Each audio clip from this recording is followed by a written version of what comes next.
سلام الله على الجميع. نلتقي من جديد في درس آخر. تابعوا معي على صفحة رقم 12. نبدأ. Lis attentivement les textes suivants. هنا لدينا 3 نصوص، يعني 3 textes. نبدأ نقرأ هذه النصوص ونحاول أن نفهمها جيدا. Pourquoi se laver les mains? لماذا نغسل أيدينا؟ On se lave les mains parce que les microbes passent facilement d'une personne à une autre. Voilà. يعني نغسل أيدينا لأن الجراثيم أو الميكروبات تنتقل بكل سهولة من شخص إلى شخص آخر. De la même manière, il passe d'un objet à une personne. بنفس الطريقة ينتقل من الأشياء إلى الأشخاص. Se laver les mains, se couvrir la bouche et le nez quand on tousse ou quand on éternue nous permet donc d'éviter d'être malade et de rendre les autres malades. Voilà. لهنا يعني نغسل يدينا. كذلك يجب علينا أن نغطي الفم والأنف عندما نسعل، يعني on tousse معناتها نسعل، et quand on éternue معناتها نعطس. هذا يعني يجنبنا الأمراض وكذلك أن يصاب الآخرون بالأمراض. En effet,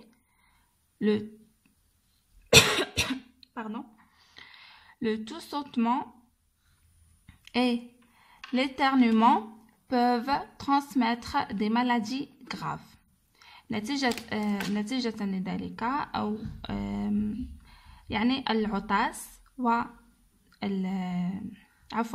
السعال والعطاس هو يعني يستطيع أن ينقل أمراض خطيرة. فوالا، هذا فيما يخص النص الأول. هنا نجد مصدر النص، يعني d'après l'hygiène des enfants en question. هنايا هذا هو دائما يكون مصدر النص، يعني كي يطلب منك يقول لك ما هو مصدر النص دائما يجي هنا في آخر النص. هذا فيما يخص le premier texte. L'espérance هنا معناتها أمل. L'espérance de vie du fumeur de cette année معناتها ينقص حياة الشخص المدخن ب7 سنوات. فوالا. ان شاء الله يكون الشرح تاع النص واضح. تبعوا معايا باش تفهموا مليح، يعني هو نص سهل، عليكم فقط القليل من التركيز. لدينا هنا كذلك مصدر النص Agence Presse Service 4 ماي 2016. فوالا، دائما كما ذكرت لكم في النص السابق انه هذه ديما هي مصدر النص، تلقاوه ديما في اخر النص. هذا فيما يخص تكست نيميرو 2. ننتقل هنا إلى إلى النص رقم 3. Ma première année d'écolier. عامي الأول في المدرسة. Aucun souvenir de ma première année d'écolier? Si, quand même. Mais pas des images, des choses plutôt qui me sont entrées dans la peau et que je sens encore physiquement si j'y pense. Voilà. L'odeur du réfectoire, par exemple, une odeur de propre qui piquait un peu le nez. Le savon fixé à une tige. Je le serrais fort dans mes petites mains pour en mettre le plus possible. Quel luxe! Et ces lavabos à notre taille, si blancs avec le beau miroir. Voilà. هذا النص يعني هو مأخوذ من قصة حدثت، يعني أو الكاتب يتحدث عنها. هنا يتحدث عن ذكريات العام الأول للمدرسة، يعني les souvenirs de ma première année d'écolier. هنا الكاتب يذكر لنا بعض الأشياء التي تذكره بالعام الأول للمدرسة. مثلا لدينا هنا par exemple les odeurs، يعني الروائح التي رائحة النظافة التي كان يشمها في اليوم الأول، رائحة الصابون، كذلك لي لافابو الأحواض، يعني مدايرينها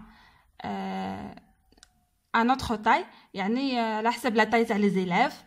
هي بيضاء، توجد فيها المرآة، يعني هذا بعض ما يذكره الكاتب. فوالا. هنا مصدر النص كذلك كما ذكرت لكم سابقا. النص مأخوذ من كتاب لانفونس دو محمد للكاتب بن بن بالكحلة. فوالا، هذا هو مصدر النص. يعني هنا ما نقدروش نشرحوا النص يعني بصفة جيدة، لأنها فقط فقرة صغيرة مأخوذة من القصة. فوالا، نتمنى تكونوا فهمتوه وقراو الكلمة بالكلمة، وإذا ما فهمتوش الكلمات حاولوا أنكم ترجعوا للقاموس. القاموس راح يعاونكم بزاف في فهم النصوص، وإذا ما فهمتوش أي حاجة خليوا لي في التعليقات. ننتقل هنا إلى فهم النصوص. Je vérifie ma compréhension du texte. Numéro 1. Réponds en cochant la bonne case. يعني هنا الإجابة تكون بوضع علامة في الخانة المناسبة. لدينا هنا هذا الجدول مقسم إلى قسمين. عندنا dans le texte il s'agit، وعندنا le texte 1 texte 2 et texte 3. وهنا لدينا مجموعة من الكلمات أو نقدر نسميها أفكار عامة. يعني باغ اكزومبل عندنا لهنا دو سانتي، نروحو نشوفو النصوص هادو 3 اللي قريناهم من قبل، واش من نص يتحدث على لا سانتي، ونروحو نضع علامة في الخانة المناسبة. نتمنى تكونوا فهمتوا المعنى. فوالا، نبداو اولا. الخانة الاولى دو سانتي هو النص الاول. فوالا، نروح نديرو علامة هنا، لأن النص الأول هو الذي يتحدث عن الصحة. ديجيان اللي هي النظافة أو الوقاية، كذلك النص الأول هو الذي يتحدث على ليجيان، نحطو علامة هنا. troisièmement d'une agence de presse. هنا كذلك عندنا agence de presse هي مصدر النص الثاني، نحطو هنا علامة في النص الثاني. دا رومان معناتها قصة أو رواية. الرواية شفناها في النص الثالث، هي اللي قريناها من قبل، يعني دونك نحطو علامة هنا في النص الثالث. d'une brochure destinée aux enfants، يعني كتيب أو يعني فقرة موجهة إلى الأطفال. هي في النص الأول، هي كذلك موجهة للأطفال. dernièrement d'un souvenir d'école. le souvenir d'école شفناه في النص الثالث.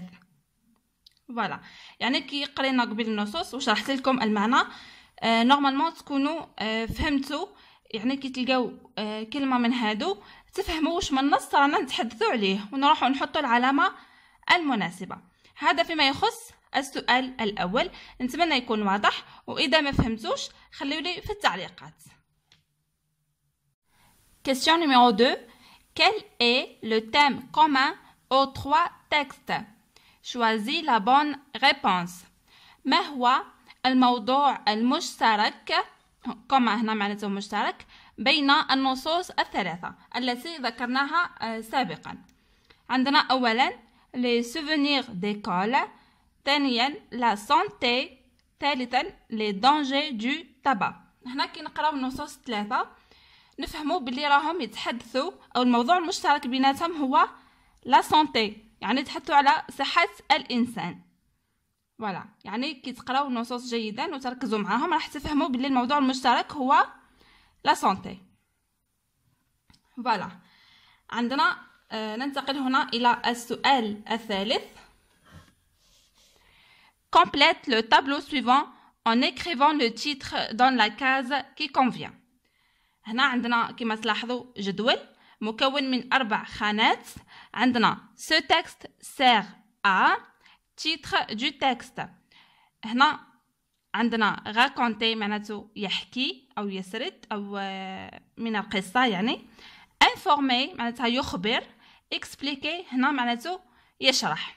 هنا المطلوب منكم أنه تستخرجوا نوع النص، يعني النص اللي فيه الحكاية والنص اللي فيه les informations اللي خبرنا بالمعلومات والنص اللي يشرح لنا كذلك فيه ظاهرة معينة. أولا لاحظوا معايا raconter c'est le 3e texte.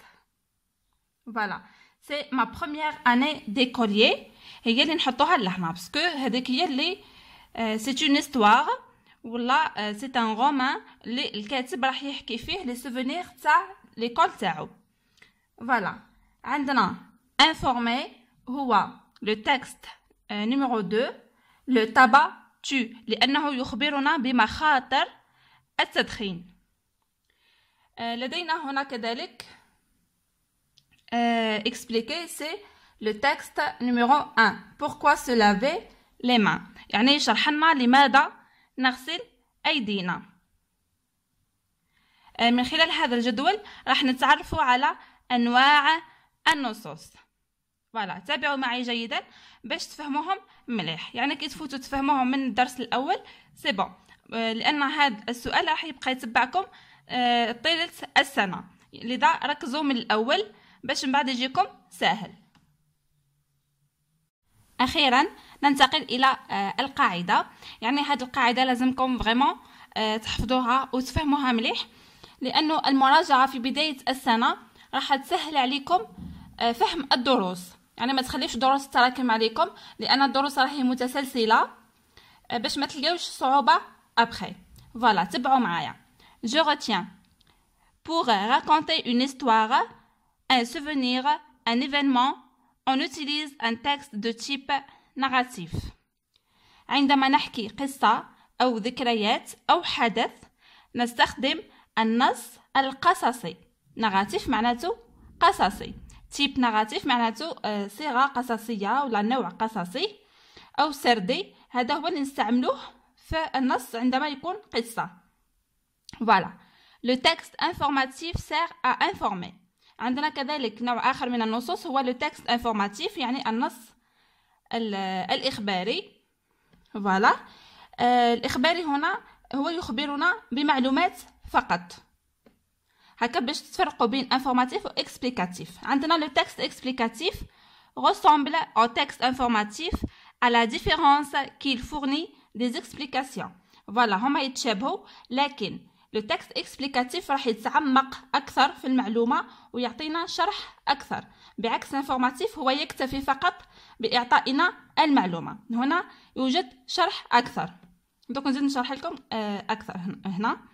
Le but du texte explicatif est de traiter le sujet plus en profondeur en répondant aux questions pourquoi et comment. يعني كيفاش تعرفوا باللي النص راهو explicatif؟ نص explicatif راهو يجاوبنا على السؤال pourquoi والسؤال comment. فوالا راح تلقاو فيه شرح معمق أكثر من النص l'informatif. فوالا هذا فيما يخص أنواع النصوص أو les types des textes. لدينا le type narratif, le type informatif et le type explicatif. نتمنى تكونوا فهمتوا هذا الشرح، يعني الدروس راهي سهلة، فقط راجعوا وفهموا مليح معايا. فوالا وصلنا لنهاية درس اليوم.